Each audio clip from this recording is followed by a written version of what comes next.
कई लोग कहते हैं महाराज जी, जिस रुद्राक्ष को हम पहनते हैं उस रुद्राक्ष को कहाँ नहीं पहनकर जाना चाहिए।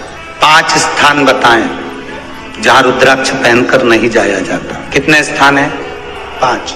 और रुद्राक्ष को 5 स्थान पर पहनकर नहीं जाते, पर रुद्राक्ष के लिए वर्णन किया गया है कि रुद्राक्ष कब कब उतार कर उसको वापिस अभिमंत्रित करना चाहिए।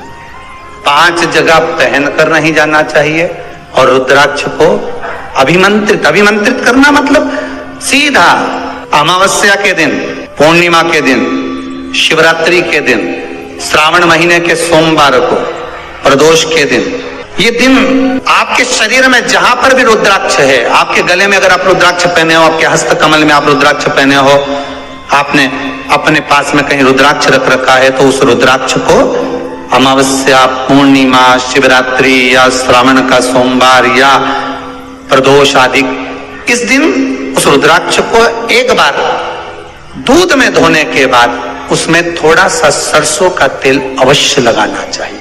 क्या होगा उससे? उससे होगा क्या? शिव महापुराण की कथा कहती है, महाराज रुद्राक्ष को दूध में धोने के बाद, स्नान कराने के बाद जल से स्नान कराया, थोड़ा सा सरसों का तेल लगा दिया। महाराज क्या मिलता है उससे? तो कहा उस रुद्राक्ष में बल प्राप्त होता है। कौन सा बल? जो शरीर के अंदर बीमारियां बढ़ती हैं, उस बीमारी को वो रुद्राक्ष धीरे धीरे समाप्त करना प्रारंभ कर देता है। पर एक और चीज याद रखना, जिस रुद्राक्ष के पानी को आप बीमारी के समय पर गलाकर पीते हो, उसमें सरसों का तेल नहीं लगाना, उसमें सरसों का तेल नहीं लगाना। उसको तो आप केवल स्नान कराओ दूध से, जल से, और फिर उसको गला दीजिए, उसका पानी आप पीना चालू कर दीजिए। जिसको बड़ी बीमारी होती है उसके लिए कल कथा में वर्णन किया रुद्राक्ष के जल। फिर रुद्राक्ष का जल पिया जाता है शरीर के अंदर से रोग को, बीमारी को हटाने के, रोग बीमारी को समाप्त कर। तब 5 स्थान बता दिए, 5 जगह बता दी, 5 स्थान निश्चित कर दिए जहां पर रुद्राक्ष को पहनकर नहीं जाना। पहला, किसी की मृत्यु वाली जगह पर। दूसरा, जहां पर बच्चे का जन्म हुआ, मृत्यु आदि जगह पर सूतक लगती है, जहां बच्चे का जन्म लगता है वहां सावड़ लगती है। मतलब जीव जाने के बाद दुख का सूतक होता है, और बच्चा जब जन्म लेता है तो सुख की सावड़ रहती है। सुख की 2 स्थान।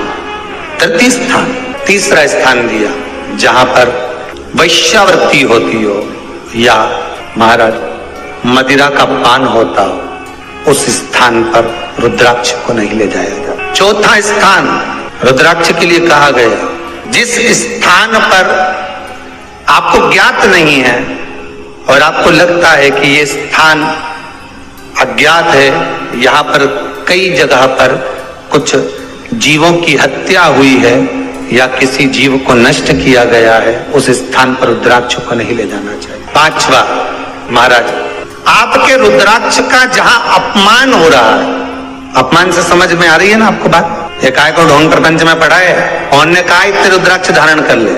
कौन ने कहा है? क्यों ढोंग प्रपंच में पढ़ा है? अगर हम रुद्राक्ष गले में पहन लेते और नारी का रजस्वला धर्म आ जाता है, रजो धर्म का समय आ जाता है, वो रुद्राक्ष हम गले में धारण कर रखते हैं, तो वो रुद्राक्ष क्या वो बेकार हो जाता है?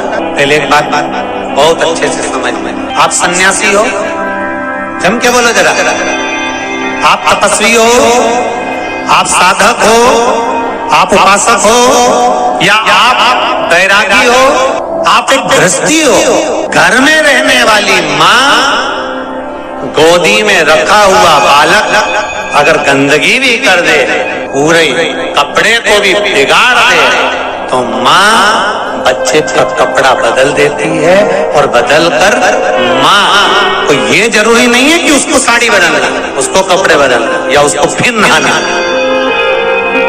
बच्चा जब गोदी में होता है तो माँ की गोद में कितनी बार भी गंदगी कर दे, फिर माँ अपने कपड़े बार बार नहीं बदलती, उसी कपड़े से काम करती रहती है, उसी कपड़े से सेवा करती रहती है, उसी कपड़े से भगवान का पूजन भी करेगी तो भगवान स्वीकार करेगा। क्योंकि मातृत्व के लिए, माँ के लिए, नारी के लिए छोड़ दिया गया है कि तुम पर हाँ, आप अगर पूजन करने बैठ रही हो तो आपको ये 7 दिन पूजन नहीं करना। पर रुद्राक्ष अगर आप पहन रहे हो, रुद्राक्ष अगर आप धारण कर रहे हो और अपने जीवन की सार्थकता के लिए स्वीकार कर रहे हो, जैसे तुलसी की माला और रुद्राक्ष की माला गले में पड़ी रहती है, तो ये कंपनी का ट्रेडमार्क होता है कि तुम कौन सी ब्रांड के हो। ये कंपनी का ट्रेडमार्क है।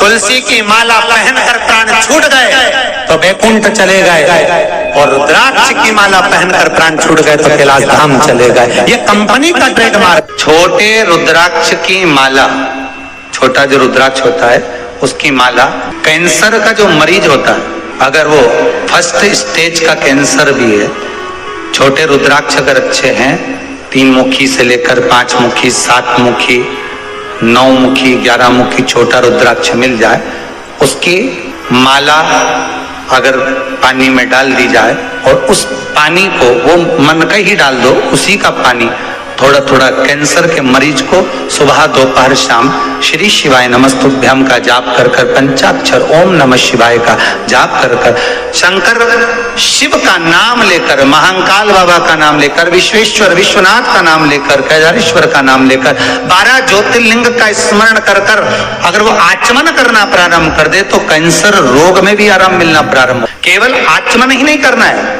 अगर स्त्री है तो अपने उल्टे हाथ पर भी उस मनके की माला को लपेट सकती है। पुरुष है अपने राइट हैंड में उस माला को, अगर कैंसर से पीड़ित व्यक्ति है, रोग से बहुत पीड़ित व्यक्ति, उसको बल मिलता है, उसको पावर मिलता है, उसको एक एनर्जी, उसको एक तेज मिलता है रोग से लड़ने का। कई लोग कहते हैं महाराज जी रुद्राक्ष को सिद्ध कैसे करना चाहिए।